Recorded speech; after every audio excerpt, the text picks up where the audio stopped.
Viewers good evening. నేను మీ గీతా మోహన్ మాట్లాడుతున్నాను. ఈరోజు తూర్పుగోదావరి జిల్లా రాజానగరం మరియు గోకవరం పరిసర ప్రాంతాల్లోనూ అండ్ నెల్లూరు అండ్ ఆంధ్రప్రదేశ్లో వివిధ జిల్లాల్లో కూడా ఏంటంటే జర్నలిస్టులు నిన్నను విజయసాయిరెడ్డి గారు జర్నలిస్టుల మీద చేసిన అనుచిత వ్యాఖ్యలకు గాను ధర్నాలు చేపట్టడం జరిగింది. అండ్ రాజానగరంలో అయితే కనుక కేసు కూడాను ఒక కంప్లైంట్ కూడా పోలీస్ స్టేషన్లో ఇవ్వడం జరిగింది.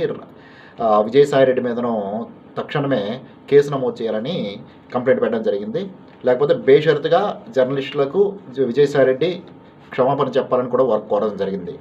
సో మహాన్యూస్ వంశీ మీదను అండ్ ఆంధ్రజ్యోతి వెంకటకృష్ణ రాధాకృష్ణ మీద and BR Naidu TV5 and Sambasivarao TV5 and Murthy TV5 మీద కూడా ఆయన అనుచిత వ్యాఖ్యలు చేసి ప్రతి ఒక్కరిని కూడా ఏంటంటే సాంబడు వంశీగాడు నెక్స్ట్ ఏంటంటే అక్కడ ఒక నిన్న మనం ఒక న్యూస్ కూడా పెట్టాం. దాంట్లో చెప్పరా బాబు చెప్పు ఏంటలా ఉన్నామని జర్నలిస్ట్ను రా గీ అని సంబోధించడం, అసలు ఆయన తలగా మెంటాలిటీ ఏంటో అర్థం కావట్లేదు. ఇక పైగా ఏంటంటే నేను చెప్పింది ఏంటంటే నేను ఒక ఛానల్ పెడుతున్నాను అప్పుడు మీ అందరూ తోలు తీసేస్తానంటే ఛానల్ పెట్టుకోండి.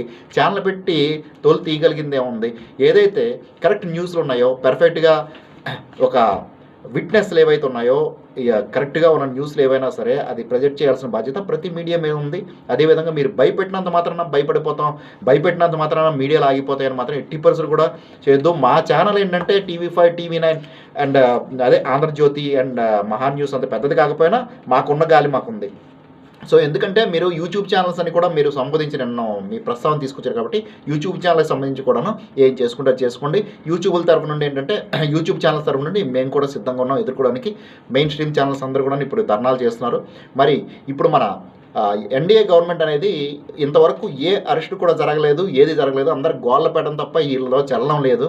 ఈరోజు జర్నలిస్టుల మీద ఇంత చేసిన తర్వాత కూడా అంత అడవిడి చేసి జర్నలిస్టులు కేసు పెట్టినప్పుడు ఏంటంటే ఎన్డీఏ ప్రభుత్వం ఇకనైనా విజయసాయిరెడ్డి మీద కేసు బుక్ చేసి అరెస్ట్ చేస్తారని కోరుకుంటున్నాము. యాక్చువల్గా లేకపోతే కనుక విజయసాయిరెడ్డి బయటకు వచ్చి మీడియా ముఖంగా జర్నలిస్టులందరికీ క్షమాపణ చెప్పాలని మా Live9 న్యూస్ డిమాండ్ చేస్తుంది. Thank you.